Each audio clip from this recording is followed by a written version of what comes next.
प्यारे साथियों, आप सभी का हमारे चैनल पे बहुत बहुत स्वागत है। जितने भी विद्यार्थी 2025 बोर्ड परीक्षा में हिंदी का पेपर देने वाले हैं, उनके लिए हिंदी का एक मोस्ट इंपोर्टेंट टॉपिक लेकर के आ चुका हूँ। और बच्चों, आज के इस वीडियो के माध्यम से मैं आप सभी को जीवन परिचय बताने वाला हूँ। बच्चों, ये जो टॉपिक है बोर्ड परीक्षा के पेपर में 10 नंबर का हर साल पूछा जाता है। एक तो पूछा जाता है आप सभी का लेखक का जीवन परिचय, दूसरा आपका आता है कवि का जीवन परिचय। तो बच्चों, आज के इस वीडियो के माध्यम से मैं आप सभी को यह बताने वाला हूं कि किसी भी लेखक या किसी भी कवि का जीवन परिचय कैसे लिखना है और उनकी रचना कैसे लिखना है, और जीवन परिचय लिखते समय किन किन बातों को ध्यान में रखना है, कौन सी गलती नहीं करना है, और टॉपर बोर्ड परीक्षा के पेपर में जीवन परिचय कैसे लिखते हैं, क्या तरीका अपनाते हैं, सब कुछ मैं आप सभी को इस वीडियो के माध्यम से बताने वाला हूं, समझाने वाला हूं। इसलिए आप सभी से हम्बल रिक्वेस्ट है, इस पूरे वीडियो को शुरू से लेकर के एंड तक जरूर देख लेना। वीडियो को लाइक कर देना, शेयर कर देना, चैनल पर नए होंगे तो सब्सक्राइब कर देना। आइए बच्चों, बिना टाइम को वेस्ट किए वीडियो को स्टार्ट करते हैं। उससे पहले किसी भी कवि का या किसी भी लेखक का जीवन परिचय को समझने से पहले आप सभी को इतना जीवन परिचय याद करके जाने हैं।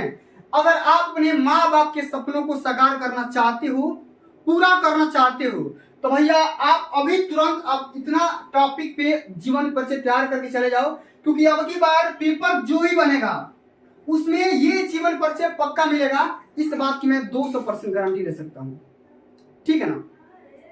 तो सबसे पहले आपको तैयार करना है रामधारी सिंह दिनकर के जीवन परिचय, साथ में इनकी एक दो रचना का नाम भी तैयार कर लेना।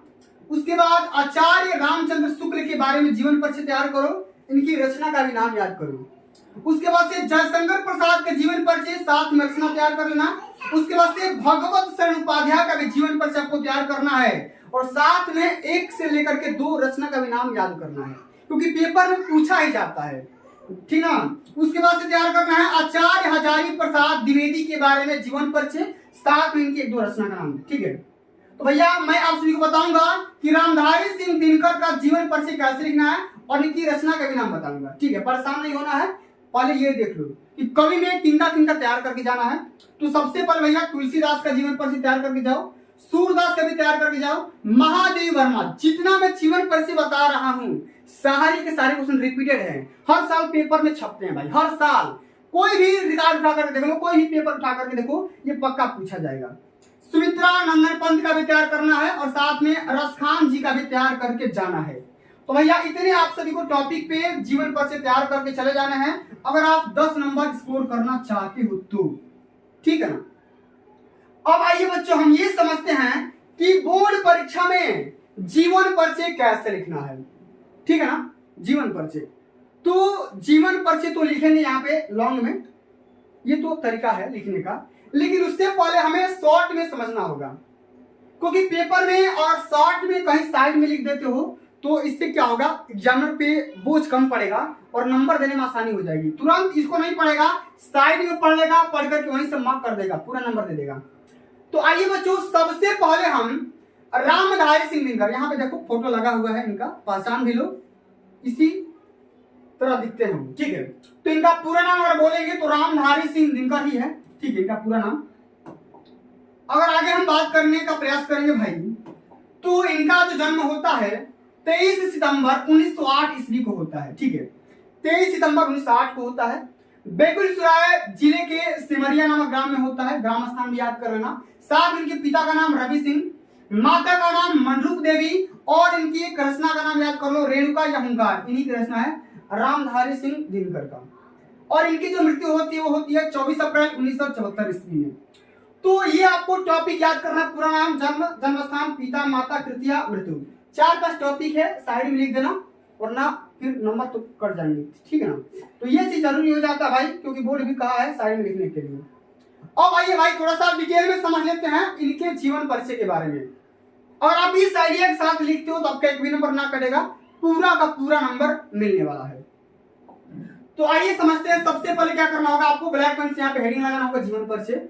इसमें लिखेंगे कि रामधारी सिंह दिनकर का जन्म 23 सितंबर 1908 को बिहार के बेगूसराय जिले के सिमरिया नामक ग्राम में एक किसान परिवार में हुआ था। उनके पिता का नाम रवि सिंह था और उनकी माता का नाम मनरूप देवी था। तो भैया पहली वाली लाइन से हमें 2-3 बातें क्लियर हो जाती है कि इनका जन्म कहाँ होता है, कब होता है, ठीक है, और इनके माता कौन है, पिता कौन है, और इनका निवास स्थान कहाँ है, ये चीजें।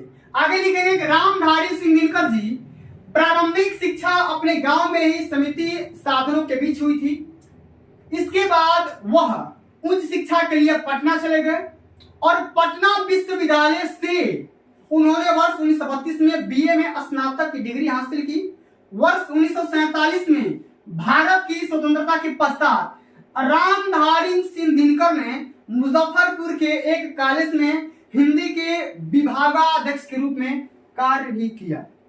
तो भैया जो चीजें हमें ज्यादा इंपोर्टेंट लग रही है उसको मैं यहाँ पे हाईलाइट किया हूं, आपको भी ब्लैक पेन से हाईलाइट कर देना है।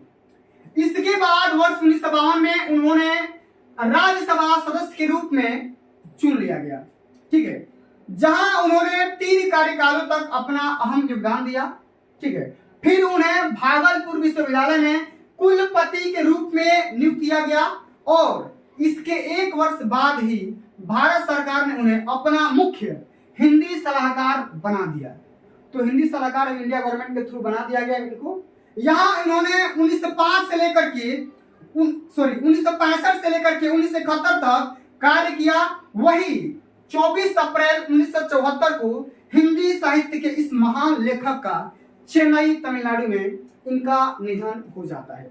तो भैया इस प्रकार से आप सभी को किसी भी कवि पे या किसी भी लेखक पे यहाँ पे उनका जीवन पर से लिखना होगा। साथ में इनका रचना यहाँ पे लिख सकते हैं, रेणुका और हुंकार, तमाम प्रकार की 2 रचना का नाम लिख दो। आपसे तो एक ही बोलता है, यहाँ पे 2 भी लिख दोगे तो कोई दिक्कत नहीं है, नंबर मिल जाएगा, पूरा नंबर मिलेगा, एक भी नंबर ना कटेगा। तो प्यारे बच्चों आज के लिए बस इतना ही। अगर ये वीडियो आप सभी को अच्छी लगी होगी, हेल्पफुल लगी होगी तो वीडियो को लाइक कर देना, शेयर कर देना, चैनल पर नए होंगे तो सब्सक्राइब कर देना। जल्दी मिलते हैं अगली वीडियो में, तब तक के लिए जय हिंद, जय भारत, वंदे मातरम।